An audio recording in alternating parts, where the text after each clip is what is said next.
எல்லாருக்கும் வணக்கம். இந்த வீடியோவில் வந்து சிவன் கோயிலெல்லாம் பார்த்துருப்பீங்க. சண்டிகேஸ்வரர் அப்படின்னு ஒருத்தர் இருக்கார். அவர் யார், அவருடைய கதை என்ன, அவர் எதுக்காக அங்கே இருக்கார், இவர்கிட்ட போய் நம்ம வந்து சில பேர் கை தட்டுவாங்க, சில பேர் இப்படி இப்படின்வாங்க.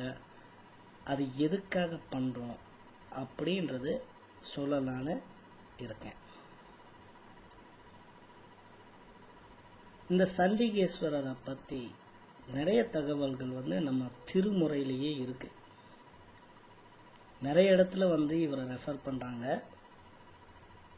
அப்புறம் இல்லாமல் திருமூலர் பாடின 10ஆம் திருமுறையில் கூட இவர் வந்து லிங்க புராணம் அப்படின்ற செக்ஷனில் கூட 5வது பாடலில் இவரை பற்றி கதை இருக்கு. திருமூலரே சொல்கிறார். அப்பேற்பட்ட இந்த சண்டிகேஸ்வரர் யாரு அப்படின்னு பார்ப்போம். சண்டிகேஸ்வரர் வந்து சின்ன பிள்ளையா இருந்தபோது ஒரு 5 வயது இருக்கும். அப்போ வந்து அவர் தண்டீச நாயனார் அப்படின்ற பேரில் இருந்தார். அவர் குழந்தையா இருக்கும்போது அவருக்கு முற்பிறவி ஞாபகம் எல்லாம் வருது. அதுக்கு முன்னாடி என்ன இருந்தார், எப்படி இருந்தார், அப்படி இருந்த காலகட்டத்தில் அவர் முற்பிறவியில் சிவனை கடும் தவம் செய்தவராக இருந்திருக்கார். சிவன் மேலே அதிக பற்று வைத்திருந்திருக்கின்றார். அது வந்து இப்போ இந்த பிள்ளைக்கு 5 வயசுலேயே ஞாபகம் வந்துருச்சு. இப்போ ஞாபகம் வந்ததுனால இவருக்கு எல்லா வித ஞானங்களுமே ஞாபகம் வந்துருச்சு. வேதங்கள், ஆகமங்கள் எல்லாமே தெரிய வந்துருச்சு. அப்படி தெரிய வந்துட்டும் அதை வெளிக்காட்டி கொள்ளாம அப்பா வந்து குருநாதர்கிட்ட கல்வி பயில அனுப்புறாரு. இவரும் போய் குருநாதர்கிட்ட கற்றுக்கிட்டு இருக்கார். அப்படி படிக்கும் காலகட்டத்தில் ஒரு நாள் ஒரு மாடு மேய்க்கிற ஒரு பையன் அங்கே நிறைய மாடுகளை மேய்ச்சிக்கிட்டு இருக்கும்போது ஒரு மாட்டை வந்து நல்லா அடிச்சிடலாம் குச்சியை வச்சு. அதை பார்த்த உடனே இந்த பையனுக்கு, குழந்தைக்கு வந்து மனசு வருத்தமாயிடுச்சு. அன்பின் காரணமாக வாயில்லா அந்த ஜீவனை போய் அடிக்கிறாரே அப்படின்னு சொல்லிட்டு அந்த பையன்கிட்ட போய் இவர் சொல்கிறாரு, பசுமாடுகளை நீ அடிக்க வேணாம், அதுங்க எங்கேயும் இங்கேயும் அங்கேயும் தவறி போயிடாமல் நானே பார்த்துக்கிறேன் இனிமேல் அப்படின்னு சொல்கிறார். ஆனால் பசுமாடை நீ அடிக்கக்கூடாது அப்படின்னு சொல்லுவார். சரின்ட்டு அந்த பையனும் சரின்னு சொல்லிடுவான். இவர் அன்னிலிருந்து பசுமாடுகளை அன்போடும் அக்கறையோடும் பார்த்து கொண்டிருக்கின்றார். இதனால் என்ன ஆயிடுச்சுன்னா, இந்த பசுக்கள் எல்லாம் அந்த உண்மையான மெய்ப்பாளன் இருக்கான்ல அவன்கிட்ட போகாம இவர் இருக்கிற இடத்துலையே தான் சுற்றிக்கிட்டு இருக்கும். எங்கே அன்பு இருக்கோ அங்கே தானே எல்லா ஜீவராசிகளும் இருக்கும். அன்பில்லாத இடத்துல எதுவுமே இருக்காது. ஸோ இந்த பசுமாடுகள்லாம் அந்த குழந்தைகிட்டே தான் இருக்கும் சுற்றி. அப்படி இருக்கும்போது அந்த பசுமாடுகள் மடியிலிருந்து பாலை தானாக கொடுக்கும் இந்த குழந்தைக்கு. ஏன்னா அவ்வளவு அன்பு. இவர் வந்து அப்போ என்ன பண்ணாரு,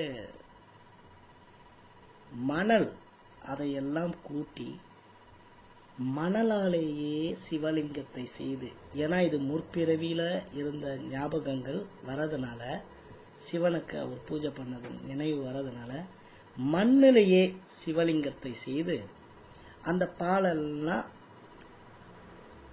மாடுங்களை வந்து அந்த மண்ணில் செஞ்ச சிவனுக்கு பாலை சொரிய வைக்கின்றார். இதை பார்த்துட்டு ஒருத்தன் ஓடி போய் இந்த தண்டீச நாயனாருடைய அப்பா கிட்ட சொல்லிடுறாரு. உடனே அவங்க அப்பா வந்து, ஐயையோ வேள்விக்காக, நிறைய பூஜைக்காக, புனஸ்காரத்துக்காக இருக்க வேண்டிய பாலை இப்படி வெட்டியா மண்ணில் போட்டு கொட்டுறானே, இவனுக்கு என்னவோ ஆயிடுச்சு அப்படின்னு சொல்லிட்டு வேக வேகமா வராரு. வந்து இந்த பையன்கிட்ட எவ்வளவோ சொல்லி பார்க்குறாரு, இவன் கேட்க மாட்டேங்கிறான். உடனே என்ன பண்றாரு, காலால அந்த சிவலிங்கத்தை, மண்ணால செஞ்ச சிவலிங்கத்தை மிதிக்க போறாரு. இத பார்த்த உடனேயே தண்டீச நாயனாருக்கு ரொம்ப கோபம் வந்துருச்சு. ஏன்னா இவர் ஆல்ரெடி டிரான்ஸ்ல இருக்காரு. அப்போ அப்பா யாரு, அம்மா யாரு, சொந்த பந்தம் எதுவுமே ஞாபகத்துல இருக்காது. அந்த இறைவன், அந்த இறை ஒளி இதுதான் மனசுல இருக்கும். அப்ப இருக்கும்போது தன்னிலை மறந்தவராய் என்ன பண்றாரு, சிவனை போய் நீ காலால மிதிக்க போறியான்னு சொல்லி இந்த மாடுங்களை அடிக்கிற குச்சி இருந்தது, அந்த பையன் வச்சிருந்தான்ல, அந்த குச்சியை வாங்கி அவங்க அப்பா காலில் அடிக்க போறாரு. அப்ப அந்த குச்சி ஆக்ஸா மாறிடுது. மழு அப்படின்வாங்க தமிழ்ல. மழுவா மாறி அவருடைய தகப்பனாருடைய காலு வெட்டப்பட்டு விட்டது. இது வெட்டின உடனே சிவன் தன் மனைவி பார்வதியோடு ரிஷப வாகனத்துல காட்சி அளிச்சு இந்த பையன்கிட்ட சொல்றாரு, எனக்காக என் மீது அன்பு கொண்டு நீ உங்க அப்பான்னு கூட பார்க்காம நீ காலை வெட்டினதுனால நீ எனக்கு முதல் சீடன் அப்படின்ற மாதிரி ஈஸ்வர பட்டம் கொடுப்பார். இன்னில இருந்து உன் பேரு சண்டீச நாயனார் போய் சண்டீஸ்வரர், ஈஸ்வரர். அப்புறம் இன்னொன்னு சொல்லுவாரு. அது சொல்றதுக்கு முன்னாடி அவர் தலையில மாட்டி இருக்கிற அந்த மாலை சுத்தி இருக்குல்ல, அந்த மாலையை கழற்றி அந்த பையனுக்கு போடுவார், சண்டீஸ்வரர். அதுக்கப்புறமும் இன்னொன்னும் சொல்லுவார், எனக்காக படைக்கப்பட்டது, எனக்காக அபிஷேகம் பண்றது, அபிஷேகம் பால், இளநீ, சந்தனம், மஞ்சள் எல்லாம் நான் அனுபவித்த பின் அது உனக்கு தான் சேரும். இப்போ நம்ம அர்ச்சனைக்கு போறோம், தேங்காய் பூ பழம் எல்லாம் வைக்கிறோம், அர்ச்சனை பண்றோம், அர்ச்சனை முடிஞ்சிருச்சு. சிவன் அதை அனுபவித்த பின் அது சண்டிகேஸ்வரருக்கு தான் போகும். ஆனா நம்ம அதை வீட்டுக்கு கொண்டு வரோம். அப்படி கொண்டு வரோன்றத சண்டிகேஸ்வரர் தியானத்துல இருக்காரு, அதுவும் கடும் கோபத்துல இருக்காரு, தவம் பண்ணிக்கிட்டு இருக்காரு.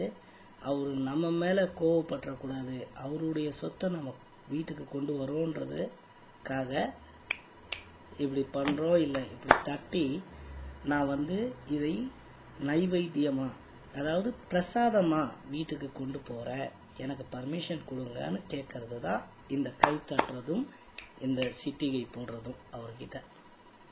இவர் எப்பவுமே கரெக்டா சிவன் கோயில்ல அபிஷேகம் பண்ணி அந்த தண்ணி வருது இல்லையா, அந்த இடத்துல தான் இருப்பார். ஏன்னா கரெக்டா வாட்ச் பண்ணி பிடிக்கணும்ல. சிவனுக்கு பால்ல அபிஷேகம் பண்றாங்க, பன்னீர்ல அபிஷேகம் பண்றாங்க, எதெல்லாம் அபிஷேகம் பண்ணாங்களோ அதெல்லாம் இவருக்கு தான் போகும். சிவன் அனுபவித்த பின் அங்க கரெக்டா உட்கார்ந்துருப்பார் வாட்ச் பண்றதுக்கு.